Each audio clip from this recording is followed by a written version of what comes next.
ఆ విధంగా లారీని కూడా తీసుకోవడం, దాని తర్వాత ఆ సామాజిక వర్గంలో ఉన్నటువంటి అనేకమైనటువంటి సమస్యల్ని కూడా ఎత్తి చూపడం, దానికి సంబంధించినటువంటి కూడా మాట్లాడడం అనేది జరిగింది. ఆ తర్వాత నా జీవితం అదే ప్రామాణికంగా జరుగుతుంది.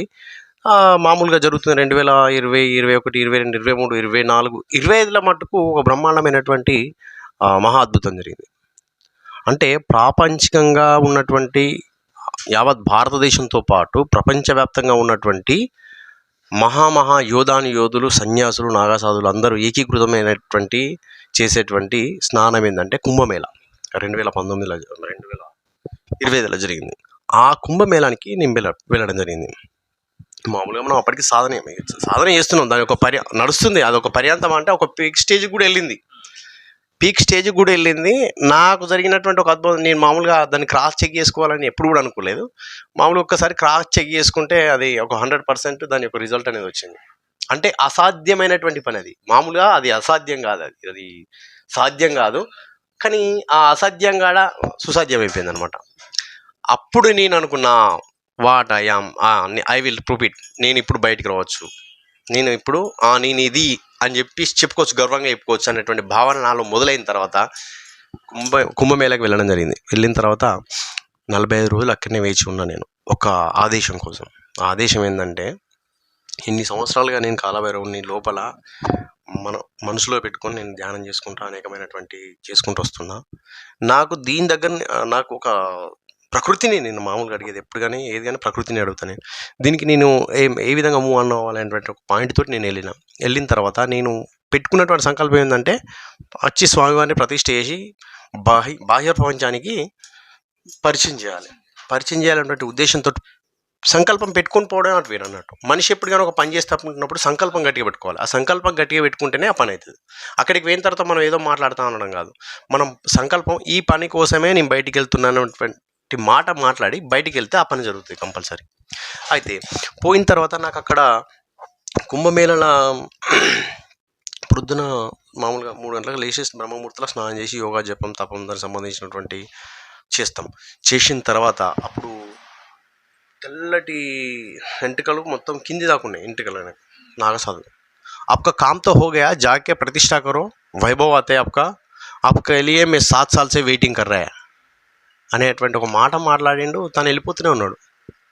నేను లేచి చూసిన, బట్టలు కట్టుకొని చూసేసరికి నేను లేట్ వెళ్ళిపోయాను ఎక్కడికో. చాలా మళ్ళీ జిగిజిగి వచ్చి స్నానాలు చేస్తున్నారు, దీపాలు పెడుతున్నారు.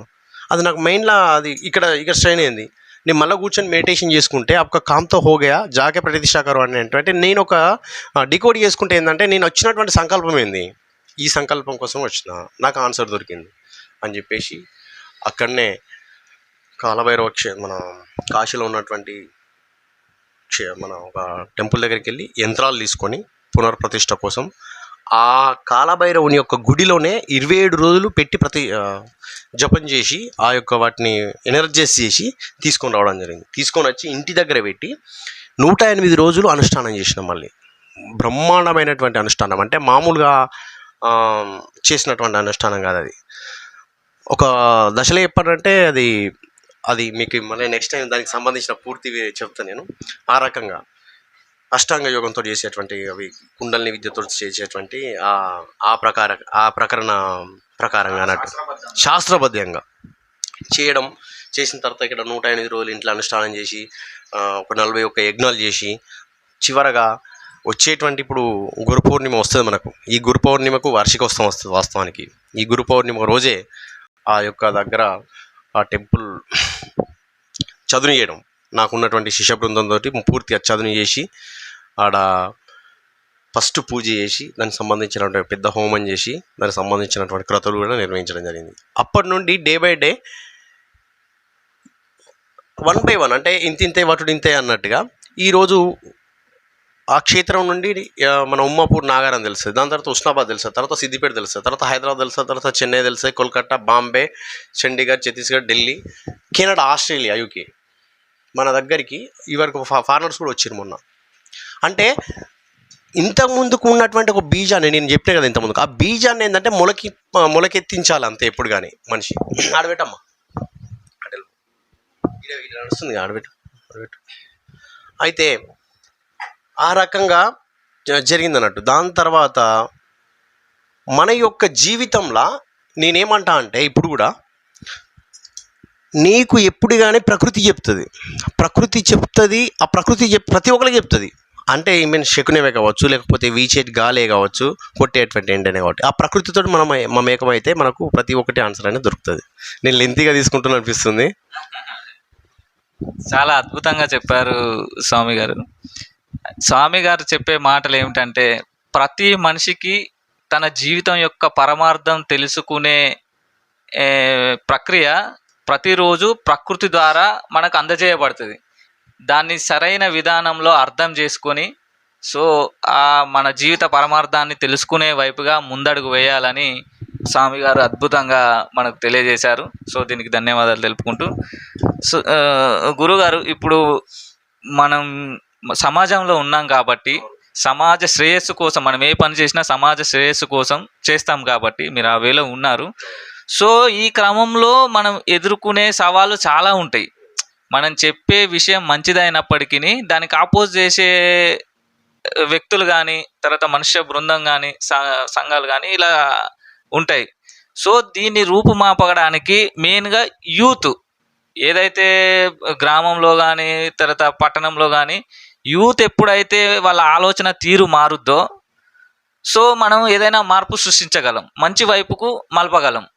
సో ఇప్పుడు యూత్ను దృష్టిలో పెట్టుకుని అడుగుతున్నాను, యూత్ ఎక్కడ ఇరుక్కపోయింది? సో యూత్ ఎందుకు ప్రతి విషయాన్ని డబ్బుతో ముడిపెట్టి ఆలోచిస్తున్నారు? డబ్బు లేకుండా కూడా చేయగలిగే పనులు ఉన్నాయి. అన్నిటికంటే ముఖ్యమైన ప్రశాంతతను డబ్బుతో కొనలేము అన్న విధంగా యూత్ ఎందుకు ఆలోచించట్లేదు? ప్రతిదీ డబ్బుతో ముడిపెట్టి బిజినెస్గా ఆలోచిస్తున్నారు. సో యూత్ ఎక్కడ ఇరుక్కపోయింది? ఈ విషయం పైన మీరు మన యూత్ అందరికీ ఏం మెసేజ్ ఇవ్వదలుచుకున్నారు? మనము చిన్నప్పుడు చదువుకున్నప్పుడే నేటి బాలలే రేపటి పౌరులు, ఇది ఇప్పుడు అది మర్చిపోయారు. రేపటి పౌరులు అనేది మర్చిపోయారు. ఆ యొక్క పదాన్ని మనం చిన్నప్పుడు వాస్తవానికి చెప్పాలంటే అది రెగ్యులర్గా మనం ప్రొద్దున ప్రేయర్లో కూర్చుంటే నేటి బాలలే రేపటి పౌరులు అనే తిండి కలిగితే కండ కలదో మన గురజాడ రాసినటువంటి పదం, అవి బాగా పాడిపిస్తున్నాయి. అయితే ఆ పదాన్ని రేపటి గుర్తుంచుకుని నొక్కి నొక్కి చిన్నప్పుడు వృద్ధి చెప్పేది. ఆ చెప్పినటువంటి క్రమాన్ని ఇప్పుడు ఈ జనాలు మర్చిపోవడానికి కారణం ఏంటంటే ఒక విప్లవం అనేది దాడి చేసింది. అంటే యుద్ధం ప్రకటించబడింది ఆల్రెడీ. ఆ యుద్ధం జరగబట్టి వాస్తవానికి కూడా సుమారు 2010 నుంచి ఆల్రెడీ యుద్ధం స్టార్ట్ అయిపోయింది. వారు కూడా విన్ అవుతారు. వారు ఆల్రెడీ విన్నింగ్ షాట్ కూడా వచ్చింది. వార్ ఏంటంటే విషయం చెప్పన్నా, ఇది this is the war point of subject. ఇది మొత్తం ఇది గన్ కాదు, అణుబాంబు కంటే చాలా డేంజరస్. ఇది చాలా డేంజర్. ఇది ప్రతి ఇంట్లో కాదు 4-5 అణుబాంబులు ఉన్నాయి. ఈ అణుబాంబులు అనేది 24 గంటలు అవి విస్ఫోటనం అయితేనే ఉంటాయి. 24 hours విస్ఫోటనం. భార్య దగ్గర సెల్ ఫోన్ ఉంటుంది, భర్త దగ్గర సెల్ ఫోన్ ఉంటుంది, పిల్లల దగ్గర సెల్ ఫోన్ ఉంటుంది. భార్య దగ్గర, భర్త దగ్గర, పిల్లల దగ్గర ఉంటే పర్లేదు, యూత్ దగ్గర ఉండకూడదు. ఉండొద్దు కాదు నేను చెప్పేది, ఉన్నా కానీ అందులో ఉండేటువంటి కంటెంట్ ఏంటంటే 90% ఫేక్. ఒక 10% వల్లనే ఆ 10% కూడా అవసరం కూడా లేదు అనిపిస్తుంది ఈ జనరేషన్లో. ఈ యొక్క అనుభవం అనేది మనిషిని ఏ విధంగా నాశనం చేస్తుంది, ఇది ఏం చెప్తుందంటే మనిషిని అశ్లీలత మీదకి ఫస్ట్ తీసుకెళ్తుంది, రెండవది ఈజీ మనీ మీదకి తీసుకెళ్తుంది, మూడవది సోమరితనాన్ని మీదకి తీసుకెళ్తుంది. వీటన్నిటికంటే ముందు నీ ఫస్ట్ కళ్ళను పాడు చేస్తుంది. ఫస్ట్ నయనేంద్రియానం సర్వేంద్రియానం నయనం ప్రధానం. అంటే నీకు ఉన్నటువంటి ఇంద్రియాలలో మొట్టమొదటిది కళ్ళు చాలా ఇంపార్టెంట్. ఫస్ట్ వాటిని నాశనం చేస్తుంది. కాకపోతే నీ యొక్క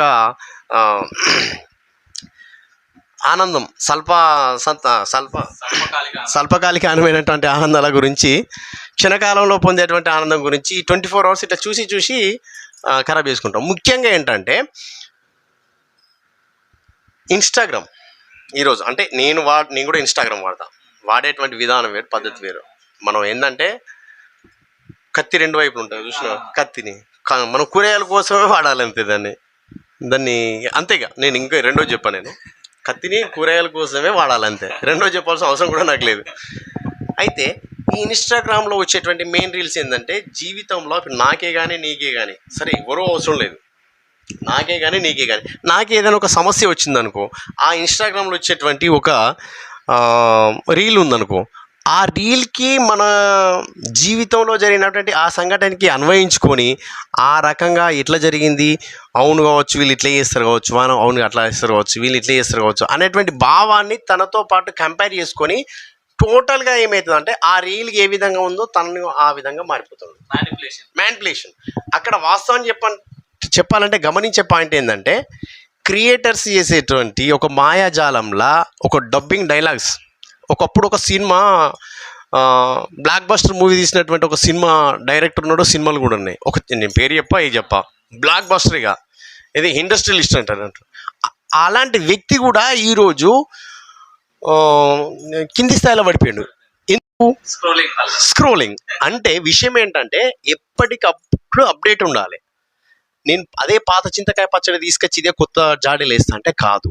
అదే విధంగా కంటెంట్ అనేది వీళ్ళు ఎవరైతే రీల్స్ చేసేటువంటి క్రియేటర్స్ ఉంటాయో ఆ క్రియేటర్స్ చూసి వదిలేయాలి. మనం మన జీవితంతో పాటు అన్వయించుకోకూడదు. మెయిన్ ఫస్ట్ ఇంపార్టెంట్ సిచ్యువేషన్ అంటే ఇది. మీకు ఒక విషయం చెప్తాను స్వామి, ఏంటిదంటే ఈగో అనేటువంటి ఒక వర్డ్ ఉంటుంది చూసినావా? ఈ ఈగో అనేటువంటి ఒక అటిట్యూడు, ఈగో అనేటువంటి ఒక 2 పదాలు కొట్టు నువ్వు ఇన్స్టాగ్రామ్లో, వాడు ఒక పెద్ద బికారిగాడు. వాని అటిట్యూడ్, వాని రాజసం, వాని ముఖంలో ఉన్నటువంటి కవలికలు, వాడు నెత్తి మీద రూపాయి పెడితే 10 పైసలు కూడా ఎవరిని కూడా కొనరు.